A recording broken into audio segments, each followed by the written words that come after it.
What happens when jealousy turns a mother into a monster, and a prince loses everything? But destiny never forgets its own. This is the story of a boy who was cast away and came back as a king. My dear friends, please support me by clicking the subscribe button. Your support means so much to me. Let's grow this family together. Thank you so much. Story begins. Once upon a time, in the eastern part of Nigeria, there lived a great and powerful king. His name was King Edward. He was a wise man, loved by his people and respected by other kings. His kingdom was peaceful, rich in gold, farmland, and strong warriors. Everyone in the land looked up to King Edward. He sat on a golden throne, wore royal red robes, and his crown sparkled in the sun. King Edward had 2 wives. The first wife's name was Queen Grace. She was beautiful and well-spoken. She had been with the king for many years and gave birth to 3 lovely daughters: Linda, Ruth, and Angela. The girls were smart and well-behaved. Queen Grace was proud of her daughters, but deep in her heart, she felt something was missing. The second wife's name was Queen Clara. She was gentle, quiet, and full of wisdom. She came into the palace many years after Grace. Queen Clara gave birth to one child, a handsome baby boy named David. From the day David was born, everyone knew he was special. Even the king's advisors said, "This boy is destined for great things." King Edward loved all his children, but everyone knew he had a spot for David. The king would often say, "This is my son, the future king." He would carry David on his shoulders during festivals, and David would laugh and wave at the people. But Queen Grace didn't like that. She hid her feelings behind a smile, but inside, her heart was burning. She had given the king 3 daughters, yet all he talked about was Clara's son. Every time she saw David, she felt like a knife was passing through her chest. "This boy will take everything from me and my daughters," said quietly to herself one night. From that moment, Queen Grace began to change, started to gossip with the palace servants. She gave them gifts and asked questions about David. She watched his every move. She pretended to love him in public, but when no one was looking, her eyes were cold like ice. David, on the other hand, was a sweet boy. He loved playing with his sisters. He greeted the elders with respect and always helped his mother in the palace garden. Everyone in the kingdom loved him. "That boy is kind and humble. May God protect him." But Queen Grace had already started to plant a different seed. She began to tell people that David was arrogant, that he was planning to take everything, that he was dangerous. Nobody believed her. But Queen Grace was smart. She knew how to twist the truth like a snake. Palace began to feel cold. Servants who used to smile at David now ignored him. Guards who used to greet him now looked away. Even some of his half-sisters started avoiding him. But David didn't know why. He asked his mother one day, "Mama, why is everyone acting different with me?" Queen Clara hugged him tightly and whispered, "My son, always be good. Never stop being kind. No matter what happens, the truth will shine one day." David didn't understand, but he nodded. Meanwhile, Queen Grace was smiling in her room. "It has begun," she said to herself. But she was not done yet. She wanted more. She wanted David gone. She wanted her daughters to rule the palace one day. And so, a terrible plan began to form in her heart. From the outside, Queen Grace looked like the perfect royal wife. She smiled during palace meetings. She danced gracefully at the king's festivals. She gave gifts to the market women and played with the children in the courtyard. But deep in her heart, a bitter fire was growing: jealousy. She saw Prince David walk with his father, King Edward. Something inside her twisted. David was growing fast. His shoulders were broad, his steps were bold, and his smile lit up every room. Even at a young age, the boy carried the spirit of a king. The elders noticed it. The villagers noticed it. Even the servants whispered, "The boy is gifted." But Queen Grace didn't care about gifts. All she saw was that he was a threat to her daughter's future.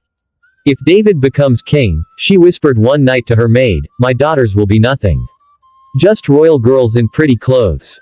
No power. No say. Just background dancers." The maid kept quiet, afraid to say a word. Queen Grace leaned closer. "This boy must not sit on that throne. Not while I'm alive." That was the moment her jealousy turned into hatred. From that day on, Queen Grace began a silent war. She didn't use swords or poison, she used words. Sharp words. Dangerous lies. She started small, whispering to her trusted servants. "Did you see the way David talked back to the king?" she would say. The servants, unsure, would nod. Did you notice how he pushes others around like he owns the palace? She added. Some would shake their heads, but fear kept them silent. Little by little, the lies spread. One servant told another, and that one told a guard. Soon, rumors began floating around the palace. Prince David is proud. He doesn't respect his sisters. He thinks he's better than everyone. None of it was true, but Queen Grace made it sound believable. Her words were like honey on the outside, but poison on the inside. Meanwhile, Queen Clara noticed the change. She saw how people stopped laughing with David, saw how the palace became cold around her son. But she didn't know where the problem was coming from. She kept praying and teaching her son to stay kind. After supper, Clara sat David down. My son, she said, the palace is not always what it seems. There are people who smile in the morning and strike at night. But don't let their hatred change you. Stay good. Stay true. Your day will come. David looked at his mother and asked, Mama, did I do something wrong? Clara shook her head. No, my child. You did everything right. But sometimes, people hate the light because it shines too bright. David was too young to understand fully. But he nodded and went to bed with those words in his heart. Back in the other wing of the palace, Queen Grace was smiling. She watched her daughters walk around the palace with confidence. My girls will rule this land, she whispered. One way or another. But even though her plan was moving, something was bothering her. As much as people were turning against David, King Edward still loved his son deeply. He trusted no one the way he trusted David. Every time the king held meetings with his council, he made David sit beside him. Whenever the king traveled to other lands, he took David along. This made Queen Grace furious. How can this boy still have the king's heart? She asked herself. As she lay on her bed, an evil idea came to her. A terrible, dark thought that made her sit up in shock. If I can't turn the people against him, maybe I can remove him forever. She said nothing more. But from that night on, her heart was set. She would take her jealousy to the next level. She would visit someone, feared in the deep forests. Someone who didn't care about good or evil. Someone who could make the prince disappear from the palace, forever. Not even the usual sounds of crickets or frogs could be heard. It was the kind of night when strange things happened. And that was the night Queen Grace chose to sneak out of the palace. She wore a black wrapper and covered her head with a long scarf, told her personal maid not to follow her. She slipped through the back gate, where one of her loyal guards was waiting. Without a word, they rode quietly into the thick forest. Their destination, a lonely hut in the middle of the bush. The home of an old native doctor called Mama Asita, a woman feared by villagers but respected for her dark powers. Queen Grace had heard about Mama Asita for years. People said she could speak to spirits, make enemies mad, and even turn day into night. Grace was ready for anything. She had made up her mind. She was going to get rid of Prince David. After almost an hour of riding through the bush, they arrived at the hut. It looked quiet from the outside, but as they approached, a loud voice called from within. Come in, Queen of Darkness. I've been expecting you. Queen Grace froze. How did she know I was coming? She whispered. The guard stayed outside while Grace entered the hut. Inside, the air was thick with smoke. A fire burned in the middle of the room, and strange herbs hung from the ceiling. Mama Asita sat on a wooden stool, wearing red beads and rubbing cowries in her hand. Her eyes were sharp. Her face was full of wrinkles, but her voice was strong. You came because of the boy, Mama Asita said. Grace nodded, too afraid to speak. You want to make him mad. You want him out of the palace. Want your daughters to take the throne. Yes, she finally said, that is exactly what I want. Mama Asita smiled. Everything has a price. Are you ready to pay it? Queen Grace swallowed hard. Yes, I will pay anything. The native doctor stood up and began to dance around the fire. She chanted strange words and threw red powder into the flames. Suddenly, the fire changed color. From orange to green. The room grew hot. Grace began to sweat. Then Mama Asita spoke again. Take this powder, she said, handing Grace a small black bag. Sprinkle it in the boy's food or water. The spirits will do the rest. Queen Grace held the bag tightly. Her heart was beating fast. She could feel the power inside it. But listen carefully, Mama Asita added, her eyes turning serious. Once this starts, there is no going back. He will lose his mind. He will run away. He will forget who he is. Even his father will not be able to save him. Grace nodded. That is what I want. Mama Asita laughed. Then go. The palace will soon be yours. Queen Grace left the hut with the bag in her hands and fire in her eyes. Back in the palace, the next few days seemed normal. David played with his friends in the garden. He ate with his parents at the royal table. But Queen Grace was waiting for the right moment. And that moment came during a royal dinner. She offered to serve David his fruit juice. No one suspected anything. She smiled warmly, poured the drink herself, and dropped a pinch of the powder into the cup. "Drink well, my son," she said sweetly. David thanked her and drank it all. Around midnight, loud shouting came from the prince's room. Servants ran in and found David rolling on the floor, screaming. He pulled at his hair, hit the wall, and cried out for people no one could see. My head, they're coming, they're chasing me." The king rushed in. "David, what's wrong? Speak to me." But David didn't recognize his father. He ran to the corner, shaking like a leaf. "Don't touch me. I don't know you. Leave me alone." Queen Clara screamed and fainted. The palace was in panic. Healers were called. Pastors were brought. Prophets came. But nothing worked. David only got worse. He ran around the palace naked, laughing or crying. The people began to whisper. "Maybe he's cursed. It's punishment from the gods." King Edward locked himself in his room for days. He couldn't believe what was happening to his only son. And through it all, Queen Grace smiled behind closed doors. Her plan had worked. The prince was mad. And soon, he would be gone. Prince David, once the pride of the kingdom, had turned into a shadow of himself. He no longer spoke clearly. He no longer smiled. He would talk to trees, chase imaginary animals, or sit under the sun for hours, mumbling to himself. He laughed like a child. Other days, he screamed like a man being attacked by unseen spirits. The king did everything a father could do. He invited native healers from faraway lands. He brought in prophets, herbalists, and even foreign doctors. But none of them could cure David. One prophet from the north told the king, "Your son is under a strong spiritual attack. But the one behind it is inside this very palace." That made the king sit up straight. He looked around at his wives, his guards, his servants. His heart beat faster. But who could it be? He couldn't imagine that someone under his roof would want to harm his only son. His beloved David. The one he dreamed would one day wear the crown. Queen Clara was broken. She stopped eating, stopped smiling. She spent her days and nights praying, fasting, and sitting by her son's side. Sometimes, David would look at her with blank eyes and say, "Who are you?" Each time, her heart shattered. Queen Grace, on the other hand, continued to act supportive. She brought herbal baths. She offered fake advice. She even cried in public. But when she was alone in her room, she would smile and whisper, "Soon, he will be gone." And then, it happened. One night, while everyone in the palace slept, David quietly walked out of his room. He passed through the main gate, barefoot and dressed in only a thin wrapper. The guards on duty were fast asleep. Just as Queen Grace had planned. The next morning, chaos exploded in the palace. David was gone. Queen Clara screamed and collapsed. King Edward sent search parties across the kingdom. Messengers were sent to all nearby towns. Drums were beaten. Flyers were handed out. But Prince David had vanished. People in the kingdom began to lose hope. Some believed he was dead. Others thought he had been taken by spirits. A few said he was cursed and would never return. But no one really knew the truth. Prince David had run deep into the forest, mad, alone, and forgotten. Far away from the palace, in a farming village in another state, villagers began noticing a strange young man wandering their streets. He was barefoot, skinny, and always talking to himself. He slept in market stalls.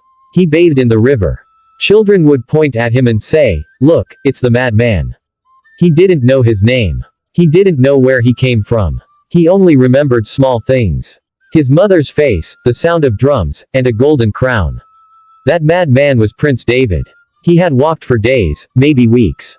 He ate from dustbins. He drank rainwater. He avoided people, and people avoided him. But something inside him, some small spark, refused to die. A tiny light of hope remained inside his broken heart. Meanwhile, back at the palace, King Edward grew cold and quiet. He stopped smiling. He barely spoke to anyone. He would sit by the window every evening and look toward the horizon.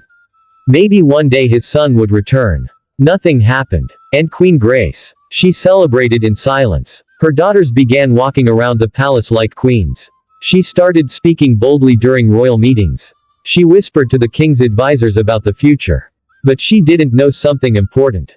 Destiny doesn't die. It only hides for a while. The sun was just rising over the quiet village of a peaceful place filled with farmers, traders, and palm wine tappers. Life there was simple, and the people lived close to nature. Birds sang in the trees, and children chased goats through the narrow paths. But there was one strange thing about Umudike. A mad boy lived among them. He wandered the streets barefoot, with torn clothes and uncombed hair. Some days he spoke in riddles. Some days he cried. Other days, he would sit by the river and talk to himself for hours. The villagers called him Boy Without a Name. Nobody knew where he came from. Nobody asked. Some laughed at him. Some threw stones. Most simply ignored him. But one person saw something different. Her name was Mama Esther. She was an old herbalist who lived at the edge of the village, was wrinkled, her hair was gray. People came to her when they had strange dreams or when a child fell sick at night. Mama Esther had healed many people with her herbs and her prayers.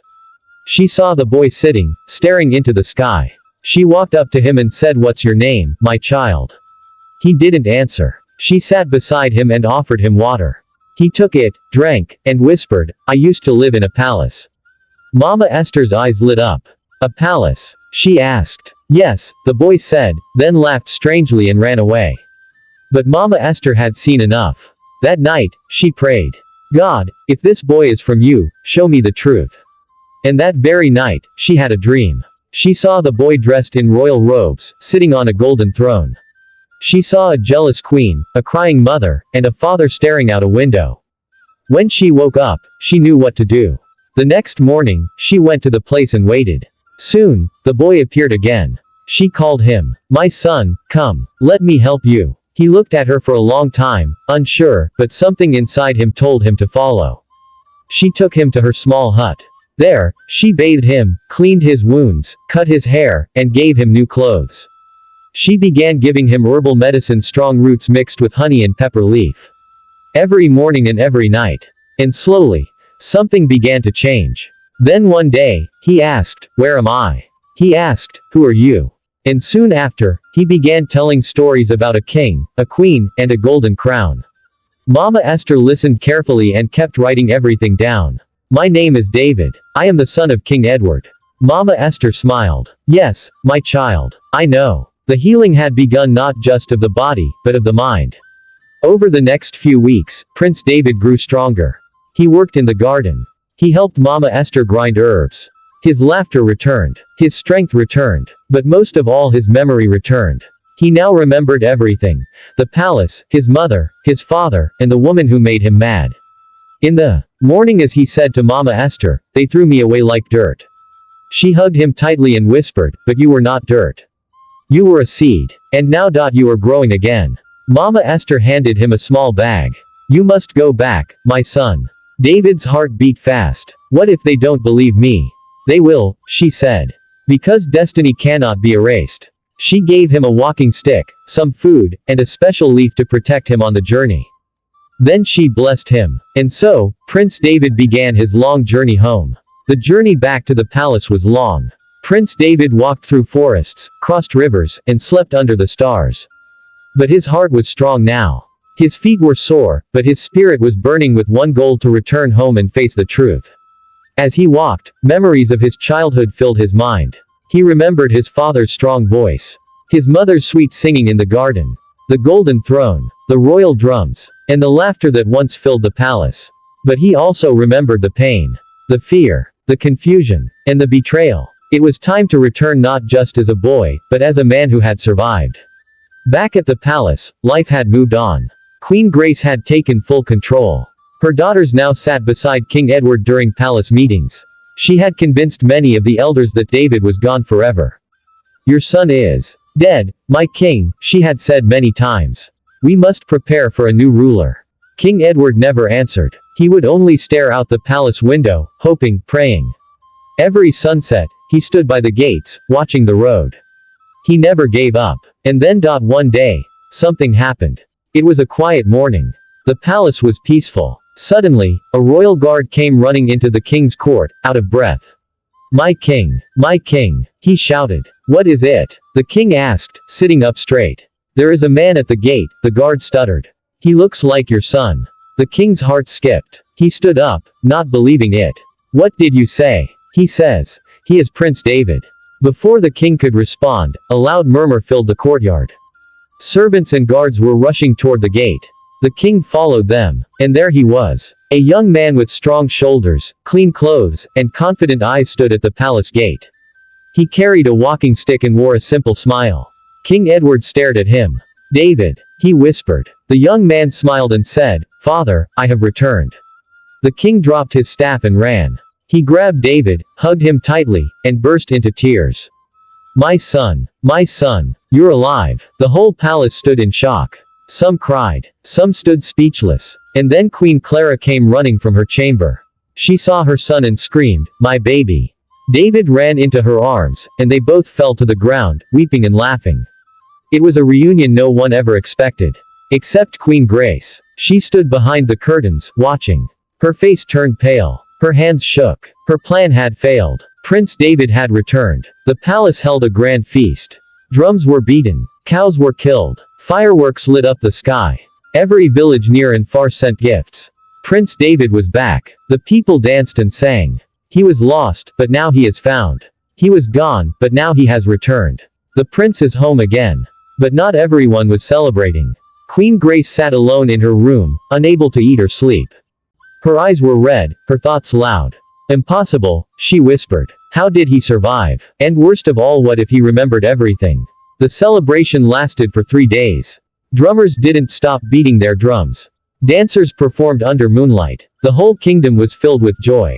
Old men and women shouted, this is a miracle. The prince is alive. Prince David walked with calm confidence. He was no longer a little boy. He was now a man. Strong, wise, and full of grace. The people couldn't stop staring at him. He speaks with wisdom, they whispered. His eyes are full of power, others said. He carries the spirit of a king, the elders added. Even those who once believed Queen Grace's lies now bowed before David. But Queen Grace, she was restless. She could barely eat. She couldn't sleep. Her heart was pounding every time David spoke. Her hands shook every time she looked at him. Because deep down, she knew. He remembered everything. And the truth was about to come out. On the third night of celebration, King Edward called a royal gathering. The big drums stopped. The people gathered around the palace courtyard. Fire torches lit up the area. The king stepped out in his royal robe and raised his hand. My people, he began, we have seen the hand of God. My son was lost, but now he has returned. He was dead to us, but he lives again. I thank you all for standing with our family. But now, he turned to David. Let the prince speak for himself. David stepped forward. Then he took a deep breath. My people, he said, I thank you for welcoming me back. I thank my father for never giving up on me. I thank my mother for her prayers. He paused and looked toward Queen Grace's window. And tonight, he continued, I must speak the truth. Because the truth has power. And it is time for it to come out. The courtyard went silent. You could hear a pin drop. David lifted his hand and pointed toward the queen's chamber. There is someone in this palace who tried to destroy me. People gasped. My madness was not natural. It was planned. It was done with wickedness. I was poisoned not in body, but in spirit. The king looked confused. Poisoned? By who? David turned to the crowd. Queen Grace. Everyone turned toward her window. And at that very moment, the queen stepped out. Her face was pale. Her mouth was trembling. David looked at her directly. Tell them, or I will. She stood for a moment. Then, to everyone's shock, she fell on her knees. The entire palace gasped. She raised her hands and began to cry loudly. I did it. She screamed. I made him mad. I went to the native doctor. I gave him the powder. I wanted my daughters to take the throne. People screamed. Some covered their mouths in shock. Queen Clara wept. King Edward stood frozen. I was jealous, Queen Grace continued. I was angry that he was the only son. I wanted to destroy him, but I failed. Then she collapsed to the ground, sobbing. I am sorry. No one said a word. Then King Edward stepped forward and looked at her. You were my wife, he said. You lived under my roof. And yet, you tried to kill our son. Queen Grace shook her head, crying like a child. Forgive me. The king turned to the guards. Take her inside. But before the guards could move, Queen Grace screamed and fell flat. People rushed to her. Then he looked up and said, "She's gone." Queen Grace was dead. Prince David walked toward her body. He looked down and said, "I forgive you." The people began to cry. The stars in the sky shone brighter than ever. Some said they saw a light rise from the palace into the heavens. The people were still in shock. The truth had finally come out. The lies had been exposed. The one who caused so much pain was no longer alive. And though many were still processing it, one thing was clear. Prince David had been restored. In the king's chamber, King Edward sat quietly, staring at the royal crown. He was a man who had seen war and peace, loyalty and betrayal, but nothing had shaken him like the pain of losing his son and then getting him back. David walked in and knelt before his father. "My king, I am here to serve." But the king stood up, lifted David to his feet, and embraced him tightly. "No, my son. It is time for me to rest. Now, you must lead." Great announcement was made across the kingdom. Prince David would be crowned the next king. People came from far and wide. The palace was filled with elders, chiefs, musicians, and villagers. The sound of royal drums returned, louder than ever. Joy was back. Queen Clara stood beside her son, her face glowing with pride and peace. When David stepped forward in his royal robe, the people shouted, "Long live the prince." Then the chief priest lifted the golden crown and placed it on David's head. "From today," he declared, "you are no longer Prince David. You are King David, the castaway who returned." The crowd erupted in joy. As the new king walked through the crowd, he smiled and bowed to the old, the young, the rich, and the poor. He shook hands with farmers and hugged children. He promised justice. He promised peace. And most of all, he forgave everyone. "I carry no bitterness," he said. "Let the past die with yesterday. Today is a new day." Under King David's rule, the kingdom became stronger than ever. No matter how far you fall, you can still rise again. No matter how strong lies seem, the truth will always win. And no matter how dark the night becomes, the morning will always come. And that, dear listener, is the story of the prince who was cast away. A boy once rejected, broken, and forgotten, who rose from madness, walked through shame, and returned with strength, not to take revenge but to bring peace. Not to fight but to forgive. Let this story remind us all that destiny cannot be stolen. That no matter how far life throws you, you can still rise again.